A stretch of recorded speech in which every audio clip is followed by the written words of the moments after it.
अश्वत्थामा हिंदू पौराणिक कथाओं में लंबे समय से रहस्य और भ्रम से घिरा हुआ है।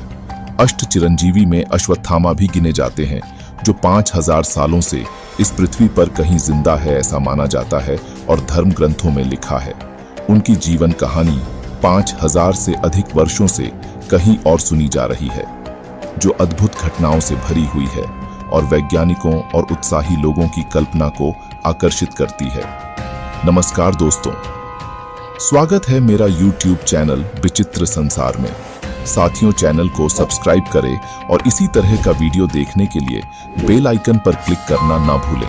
बिना समय गवाए आइए वीडियो शुरू करते हैं। अश्वत्थामा द्वापर युग में या हिंदू कॉस्मोलॉजी के दूसरे युग के दौरान पैदा हुए अश्वत्थामा को गुरु द्रोणाचार्य आर्किटेक्चर और लड़ाकू कला के एक प्रसिद्ध शिक्षक के बेटे के रूप में कहा जाता है। गुरु द्रोणाचार्य भगवान शिव के परम भक्त थे।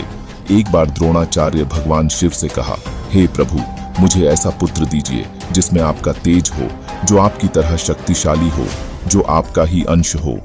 कई वर्षों तक महादेव की तपस्या करने के बाद जब महागुरु द्रोणाचार्य को उनके दर्शन हुए, तब उन्होंने भगवान शिव से यह वरदान मांगा। जल्द ही गुरु द्रोणाचार्य और उनकी पत्नी को पुत्र की प्राप्ति हुई। लेकिन यह इतनी अद्भुत घटना थी कि धरती, आकाश, पूरा संसार सभी ने इसका अनुभव किया। वह बालक जन्म के बाद रोया नहीं, बल्कि उसने घोड़े जैसी इतनी तेज आवाज की कि पूरी धरती, पूरा आकाश उसकी आवाज से गूंज उठा। इसी गूंज से उसका नाम पड़ा अश्वत्थामा, जो घोड़े जैसी गूंज करता है। शिव पुराण के अनुसार अश्वत्थामा स्वयं भगवान शिव का ही स्वरूप है। इसीलिए उनके सिर पर एक मणि है, जिसे भगवान शिव की तीसरी आंख के रूप में देखा जाता है। उस मणि के कारण अश्वत्थामा को वरदान मिला था कि कोई भी शस्त्र, रोग, भूख, प्यास, कुछ भी ऐसा नहीं है जो अश्वत्थामा को मार सके। उसे अमरता का वरदान मिला था। गुरु द्रोण समझ गए थे कि उनका पुत्र एक शक्तिशाली योद्धा बनेगा। शायद इसीलिए उन्होंने उसे वह ज्ञान दिया जिसने उसे महाभारत का सबसे क्रूर योद्धा बना दिया। महान गुरु के छात्र के रूप में अश्वत्थामा ने बड़े बड़े लड़ाई लड़ी और बौद्धिक अनुसरण में असाधारण कुशलता दिखाई, जिसे अपने साथियों की प्रशंसा और सम्मान प्राप्त किया।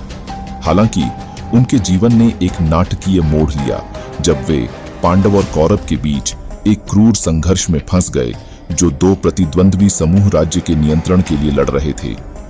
इस एपिक लड़ाई में एक प्रमुख खिलाड़ी के रूप में अश्वत्थामा ने कई प्रमुख लड़ाइयों में एक महत्वपूर्ण भूमिका निभाई, जिससे उनकी अविश्वसनीय साहस और रणनीतिक दृढ़ता दिखाई देती है।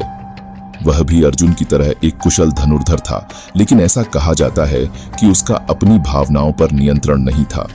शिवांश होने के कारण उसकी भावनाएं तीव्र थीं, चाहे वह क्रोध हो या अहंकार। लेकिन युद्ध के मैदान में अश्वत्थामा ने अपनी कुशलता को बार बार साबित किया। अपने पिता और मित्र दुर्योधन का साथ देने के लिए अश्वत्थामा ने कौरवों की ओर से युद्ध लड़ा। महाभारत के विराट पर्व के अनुसार युद्ध से पहले विराट नगर में भीषण युद्ध हुआ था, जिसमें पांडवों की जीत हुई थी। लेकिन बहुत से लोग नहीं जानते कि उस युद्ध में दो कुशल धनुर्धर अर्जुन और अश्वत्थामा आमने सामने आए थे। दोनों के बीच भीषण युद्ध हुआ था। अर्जुन की तरह अश्वत्थामा भी अपने सभी बाण एक ही सीधी रेखा में चला सकता था, लेकिन अंत में अश्वत्थामा के बाण खत्म हो गए और उसे पीछे हटना पड़ा। महाभारत के युद्ध में अश्वत्थामा ने भीम, युधिष्ठिर, धृष्टद्युम्न को कई बार हराया। वह एकमात्र योद्धा था जो घटोत्कच और उसके जादुई राक्षसों से नहीं डरता था। अश्वत्थामा ने इतने विशाल और शक्तिशाली योद्धा को अकेले ही हरा दिया। यहाँ तक कि उसने अपने बाणों की ऐसी वर्षा की कि लगभग 1 लाख पांडव सैनिक मारे गए। अपने पुत्र अभिमन्यु की मृत्यु का बदला लेने के लिए जब अर्जुन ने जयद्रथ को मारने की प्रतिज्ञा की, तो अश्वत्थामा ने अर्जुन को रोका और जयद्रथ को बचाया।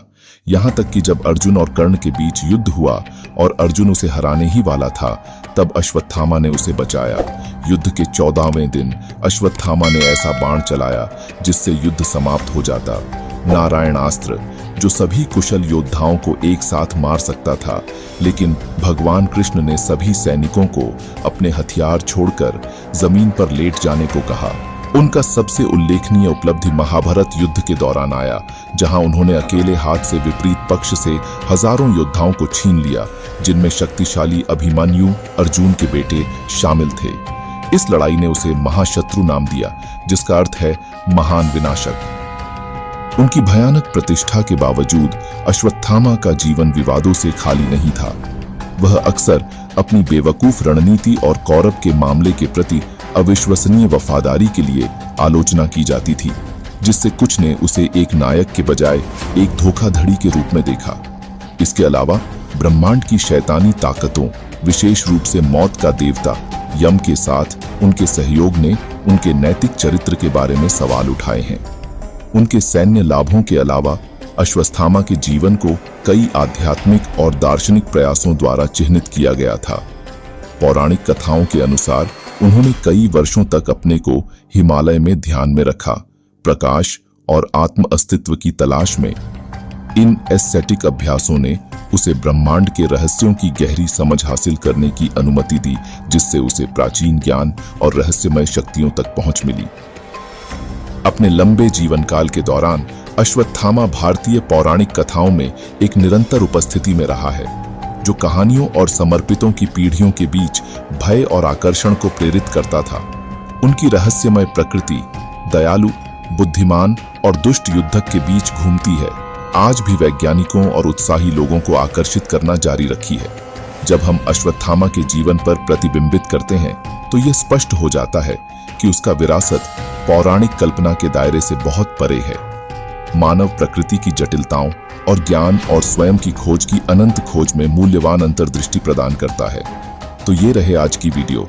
अगर आपको यह वीडियो पसंद आई तो प्लीज चैनल को सब्सक्राइब करें और वीडियो को लाइक और शेयर करें। अगर आपके मन में कोई जिज्ञासा हो तो प्यारा सा कमेंट भी करें। मिलते हैं अगली एक और मजेदार वीडियो में, तब तक के लिए गुड बाय।